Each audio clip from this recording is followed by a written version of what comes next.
app or citytv.com.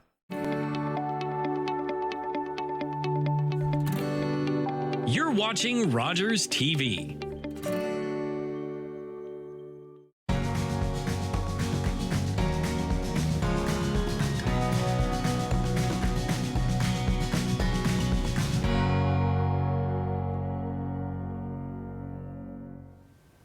Welcome to Uxbridge Scugog Life. I'm your host, Jackie Hermans.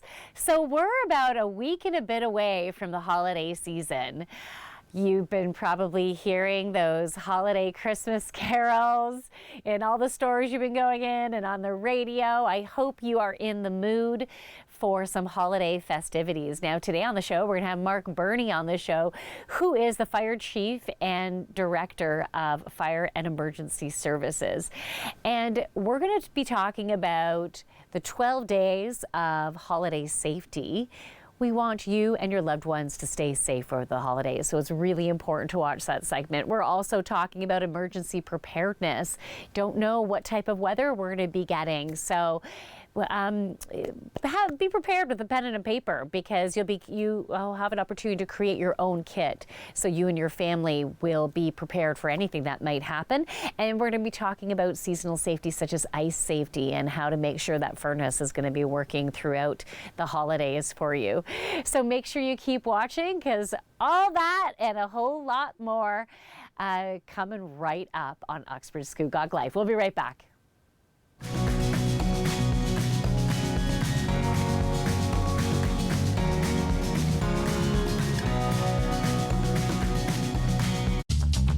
This program is brought to you by Ignite TV. Now you're in command. Visit Rogers.com for more details.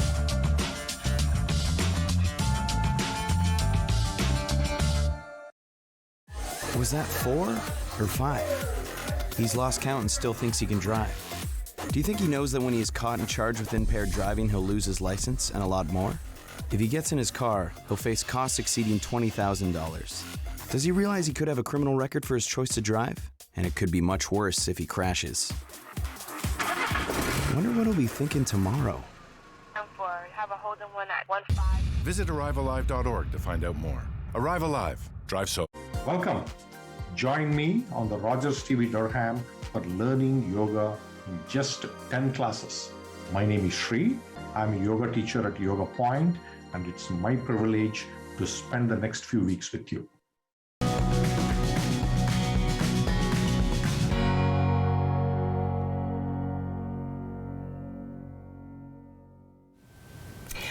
Welcome back to Uxbridge Scugog Life. So I have Mark Burney with me here, who is the Fire Chief and Director of Fire and Emergency Services. You notice me looking at my notes. I want to make sure. I probably will today too. Okay.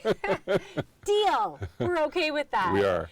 So we're talking about fire safety, and we have 3 awesome jam-packed segments, and the first one we're going to be talking about the 12 days of holiday safety. 12 days of holiday. So tell me, what is that about? Well, it's a theme that we in the fire service like to promote to help you and residents across the province to be inherently fire safe over the Christmas season. And we address everything from, if you're a person that likes a natural tree, to watering your tree, to checking your lights before you do your decorating, to not leaving cooking on the stove unattended, and inherently helping you to have a safe holiday season. You know what? When you talk about leaving stuff on the stove, that can happen so easily. I have gone through pots, pans. I have wrecked that. I've wrecked cookware because I get distracted. I see something shiny, start working on something else, and forget what I have had on the stove. So I need to set alarms for myself. Okay, I need to check this again in 3 minutes. And even though it's only 3 minutes, I can easily get distracted in 3 minutes, easily. Right? Yes. So I'll set my alarms. Any other tips that you have in regards to that? The key behind the unattended stove top cooking is, what are you cooking? You know, if you're cooking, as an example, perhaps a small amount of potatoes in a large pot full of water, you may have some time to, do other things around the kitchen.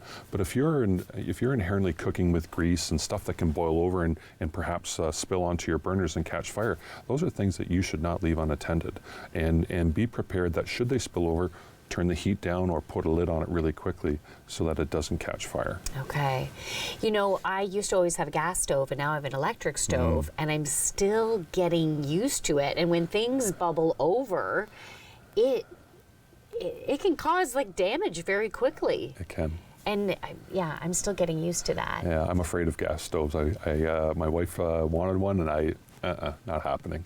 Okay, and is that because of potential gas leaks? That and just the spilling over of grease, can immediately ignite. Okay. So I have an electric. Yes, I have an electric. Okay. Now, just the other day, I was getting my tree ready, and I wanted to get festive, right? And so I had this really nice aromatherapy tea light. It was a tea light in this aromatherapy unit where the water was up here and some drops of essential oil, and then the flame just starts naturally heating it up, and it's about 2 inches from the flame. And I had that on a table at my front door. And the base of it, I don't know why they make it wood. The base is wood. Yeah. And so I just had it at my front door. I'm 5 stairs down in the living room doing stuff because I'm going to have, some people coming over. I want it to smell nice. Sure. And then my dog was like, "Ruff." And every once in a while, he's like, "Ruff." And it wasn't the regular, like someone's at the door, holy crap, bark, bark. It wasn't like that. I'm like, what's going on, Chewy? And I went, and he was beside the table where the candle was, and the candle flame was like... And it was hitting the bottom of the base. It was blackened, and the base caught on fire. Yes. The wood was all on Yes. fire. If he didn't tell me that would have got the coats that were hanging. I had a newspaper over here. That could have been some serious damage. Candles are beautiful, and to your point, they can give off a beautiful aroma. However, candles can be very dangerous depending on what they're sitting on or where in the home they are.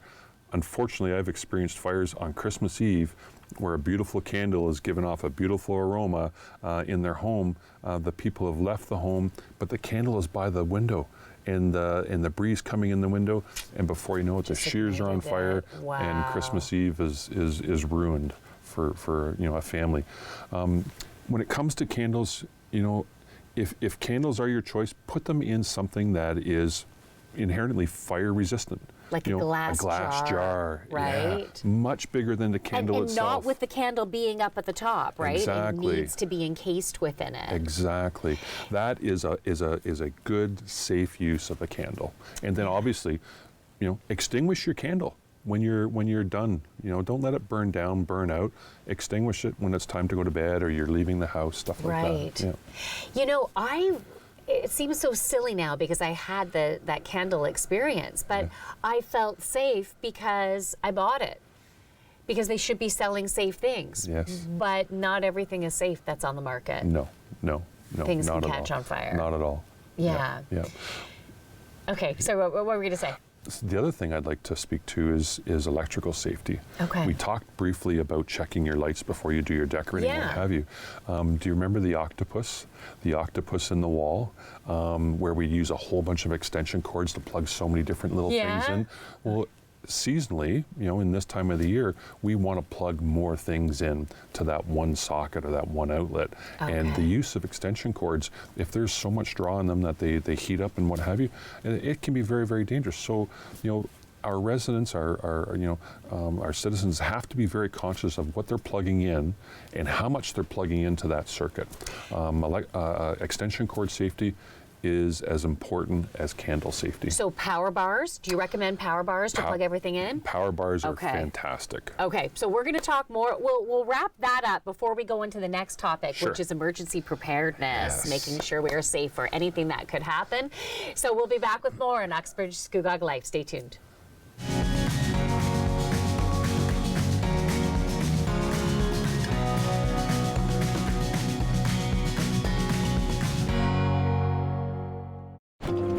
dad was a railway porter. It was just about the only job a black man could get. But he had big plans for us. Music would be our ticket out of poverty. I knew we couldn't afford that piano, so I practiced twice as hard. Nice, Daisy. Okay, Oscar, let's hear it.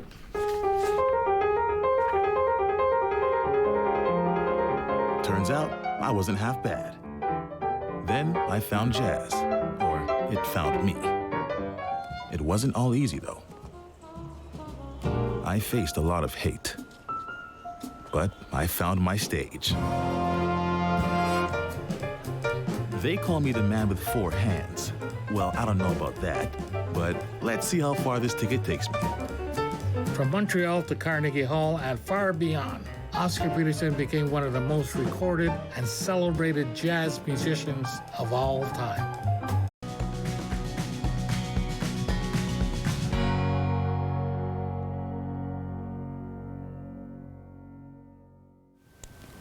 Welcome back to Uxbridge Scugog Life. So I have Mark Burney with me, who is the Fire Chief and Director of Fire and Emergency Services. I should have that down by now.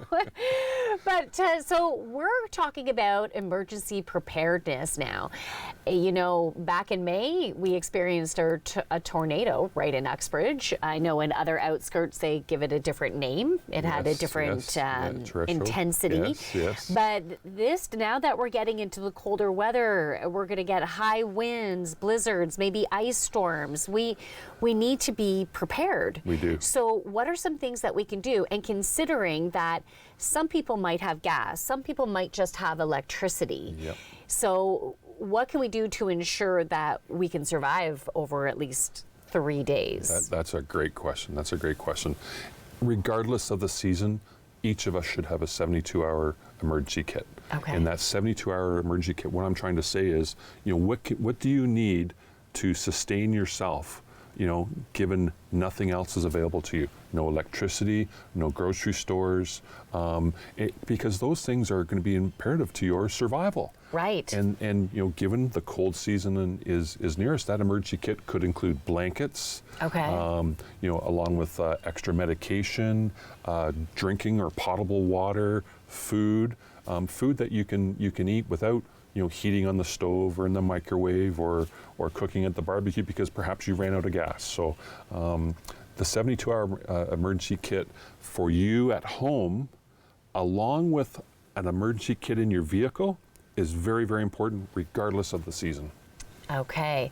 So can you give me some examples of, it might sound silly, but even just the food that you can keep in this kit? Because we have expiration dates, right? Yeah. And we'd have to keep switching stuff over. So do you have recommendations of something that you can throw in there? It might even be there for like a year. Your favorite non-perishable food. Peanut butter. There you go. Peanut butter and crackers. Almond butter, Yes. crackers. Yes. Yes. Okay. Canned food that So you know, beans you could eat and stuff like that, Sure, you can sure. eat those cold. 100%. Maybe those brown beans, Yes, right? 100%.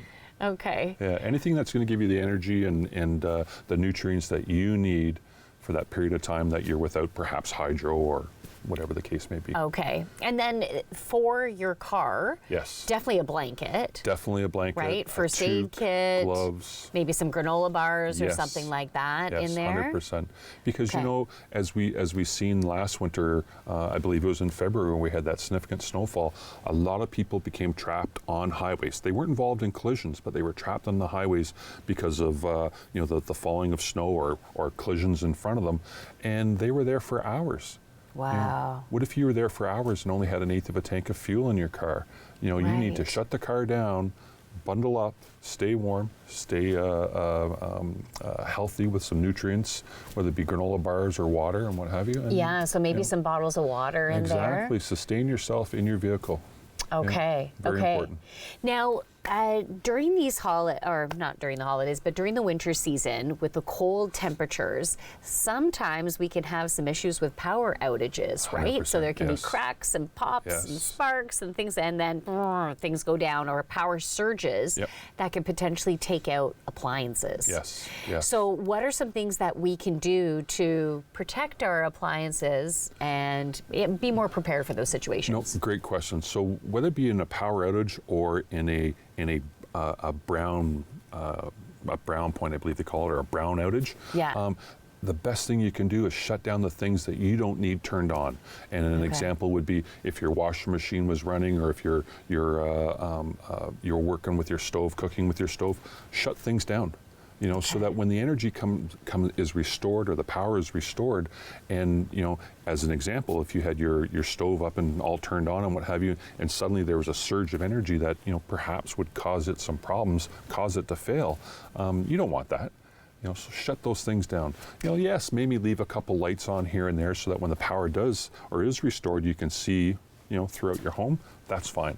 Replacing a bulb's easy. Now, but what about because your stove and your fridge and your washer and your dryer, they're always plugged in. So because they're plugged in, can they still get fried even though you're not using them? There's always a potential. I'm not an electrician, but I would say yes, because that circuit is open at the breaker panel, or they're plugged in. Yes, there's always that possibility.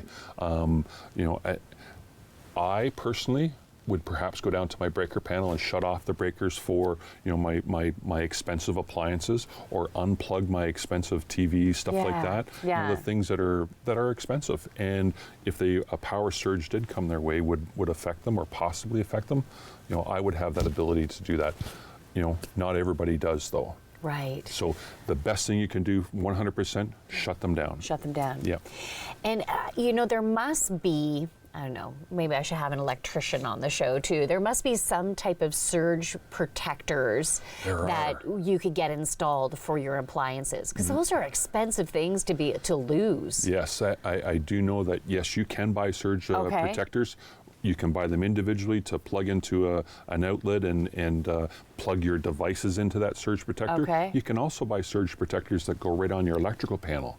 So given the scenario we're talking about, that surge protector would protect everything from the panel inward into the house. Oh, that's perfect. You might as well just do it that way instead of pulling out the fridge. That's what I'm like. It's a big job right there. I'd have to be sweeping too. Who knows what's under there? Just go right for the panel. Yeah. Okay, that thank you so much. You're very welcome. So we covered a lot today. We didn't even get into, we're going to go into seasonal safety next. Yeah, that would be awesome. But if I could, real quick, something, when it comes to emergency preparedness, a lot of us sometimes, we have our kits, but we don't know what's going on in the community. Okay. So one of the best things you can have in your kit, if everything is down like in May, no hydro, no internet, the transistor radio. Wow. We're going back to the transistor radio. I bet you can get one of those at Lee Valley Tools. They have those cool old school things. Yes, very important. All right, we'll be back with more on Uxbridge Scugog Life. Keep on watching.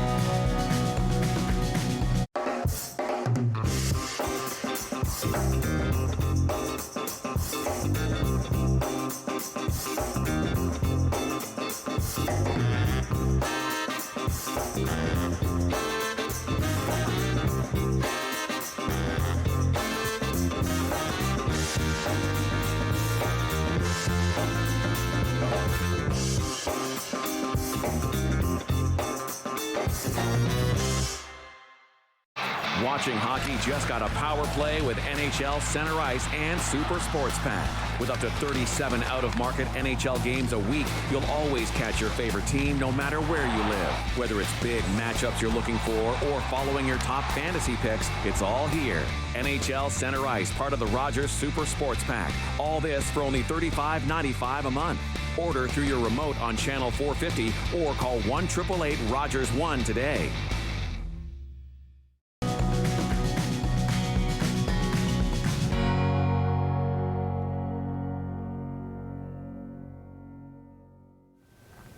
Welcome back to Uxbridge Scugog Life. So I have Mark Burney on the show with me, who is the Fire Chief and Director of Fire and Emergency Services. So welcome back, Burney. Thank you. I called you your last name. Burney's fine. Okay. So we're talking about seasonal safety. So we can talk about ice safety. We can talk about snow around furnace. Intakes, outlets, and everything. Yep. We can. Okay, so where do you want to start with this? Oh, geez, let's start at home. Okay, let's start at home. There's so many things we can do in this, in this season to prepare ourselves and be safe at home. First and foremost, if you have a furnace, change your furnace filter. An efficient running filter or an efficient running furnace is a good furnace. Okay. It breathes, it forces air around the home, it keeps you warm properly. Staying with the furnace theme though, how's your outlets? If you had a big dumping of snow today or last night, are your intakes and your outlets for your furnace clear? Can they function properly, or has snow piled up, clogged them? Because when they get clogged, that furnace doesn't work efficiently, and perhaps CO is now coming into your home. Okay, so me being someone who has never taken care of my furnace before, it was always my ex who did that, right? So I guess in order to find what my outtake and intake would be, I would go outside of my house where the furnace is located on the inside, right? Yes. I know it might not be obvious to everyone, so Agreed. I just thought, okay, so that's where you're gonna go. You're gonna make sure there's no snow around it, in it. Yep. Clear that space. Exactly. Okay. You'll probably find 2 pipes coming out of your home. One is perhaps protruding straight out. The other one makes a bend and goes upward slightly. That's your intake. This one here is your exhaust. Okay. And you need to keep those clear. Okay. Yeah. Okay, great. Just like you should keep the dryer Vent clean and clear. Exactly. All seasons. All seasons, yes. Right. 100%. Okay. So now it's also, we're getting close to pond skating and ice fishing time and snowmobile time. The things we do as Canadians. Yeah, polar bear swims. Yeah. And there's always hundreds of accidents. There is. So let's talk about ice safety. When should you be going on the ice, and when shouldn't you be going on the ice? How should you check? There's a theme in fire services: no ice is safe ice. However, we are Canadians, and there's different ways of checking the thickness of ice. Using your drill, a common household drill, to drill into the ice and measuring the depth or the thickness of the ice is a classic example. Knowing people who have knowledge of the ice, whether it be on the lake or the pond, what have you, is another great example as to how you can determine the safeness of the ice, both in thickness, color, and all that neat things that makes ice so much fun. Okay, this may be very silly, but I just want to make sure that because I have never done that before. I've never drilled into ice and tried to figure out the thickness. So if I'm sticking something down there, is it just a matter of pushing it against the edges to see, okay, is that still hard over there? Yeah, like, how do question. you do that? So you can literally drill a hole in the ice, get a stick, put that stick into the hole like this, come back up, and it got wet about here. So how much ice do I have? 4 or 5 inches. So there's a lot of recommended minimum ice thicknesses when it comes to your safety and my safety, whether it be just walking on the ice. They're suggesting a minimum of 3 to 4 inches, closer to 4 inches, just to walk on the ice. And then, to go on the ice with a snowmobile, 5 to 6 inches, a car up to 12 inches. That's a lot of ice. That is a lot. That is a lot of ice. Yeah. But it takes that amount of ice and knowledge of the water currents in the lake to know that I can go over here, go skating or snowmobiling or ice fishing and be safe. Right, because in one area you could be safe, but if you go to another area, because the currents, you could be falling right through. Exactly. Exactly. Wow. And Lake Scugog has so many characteristics like that, that yes, it could be very, very safe in the Port Perry area, but up on the north side of the island, where the currents are very predominant or coming off of the river, the lake the ice conditions change dramatically. So is there a website that someone who wants to snowmobile or ice fish that they can go to that would have a mapping of like danger spots, like not necessarily with, I know you can't keep track of the depth all the time, but just watch out for this area because this will be thinner than here? I have not personally heard of one, okay. But that's where, knowing people with inherent knowledge of the lake and perhaps use the lake in the winter for ice fishing and what have you is very, very important. Or, calling your local municipality, calling the Township of Scugog or the City of Kawartha Lakes, who also have, a shoreline along Lake Scugog, to ask them if they have any condition status of the lake is very, very important and a good move to sustaining your safety on the ice. Okay, that's beautiful. Thank you. You're very welcome. So we want everyone to be safe during this winter season. We do, all the time. Get knowledgeable. Don't just go out and knowledge is powerful and knowledge is key to your safety. Yeah. Okay, good. Well, thank you so much. We covered a lot today on the show. Yes, it's fantastic. Yeah, we're keeping everyone safe. High five. Thank you. Thank you. All right, so we'll have you back on the show another time. There's always so many great topics that we can cover. There is. Thank you so much for watching. We'll be back with more on Uxbridge Scugog Life.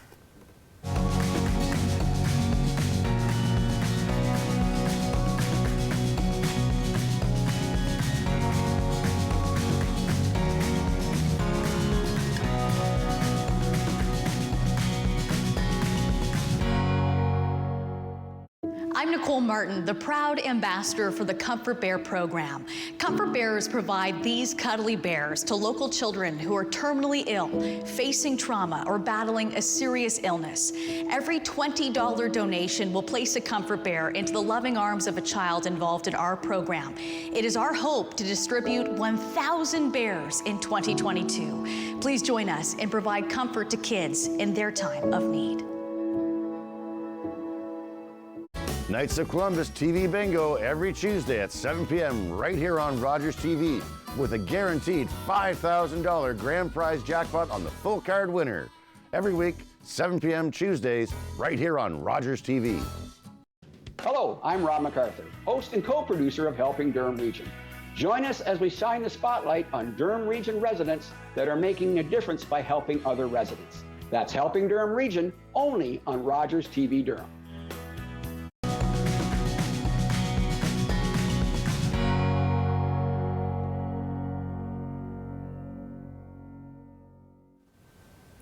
Welcome back to Uxbridge Scugog Life. So that is a wrap of a show that's going to help to keep you and your loved ones and your home safe over the holidays and beyond the holidays, right through to the new year. Now, some things that maybe we didn't mention as part of the 12 days of holiday safety is watch the space heaters. I know you might have a room in your house that's extra cold. You need to use those space heaters. Space heaters need space. So make sure you have lots of space there. Also, if there's smokers in your family, try to encourage them to smoke outside. Keep that fire outside and always put things out. We mentioned about putting out those candles, putting out that fire that you might have going on in your fireplace. Put everything out before you're going to bed. So thank you so much for watching. We'll be back with more next week on Uxbridge Scugog Life.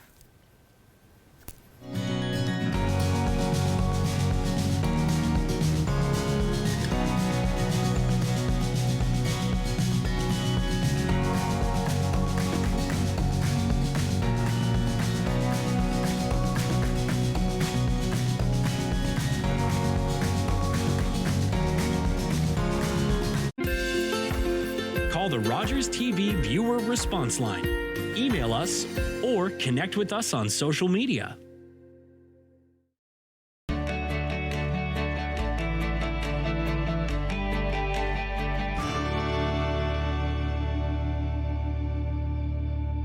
Hi, my name is Michael Kearns, and I'm a volunteer at Rogers TV. As a volunteer, I start my day off by setting up the set for the show.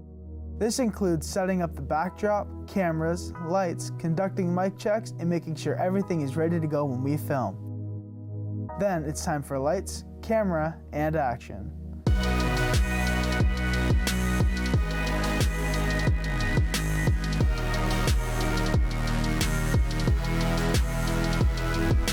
Being a volunteer means I get to experience things I've been dreaming of, such as shooting mobile hockey games for the Oshawa Generals, which is an amazing experience. Here's Velani, long shot, scores! And Salinitri now will shoot it in. He's got a partial 2-on-1 with Bowlers. Salinitri to Bowlers, back to Salinitri! What a play, Kyle Bowlers! And the best part, when we come back the next day, we get to do it all over again. My name is Michael Kearns, and I volunteer for Rogers TV.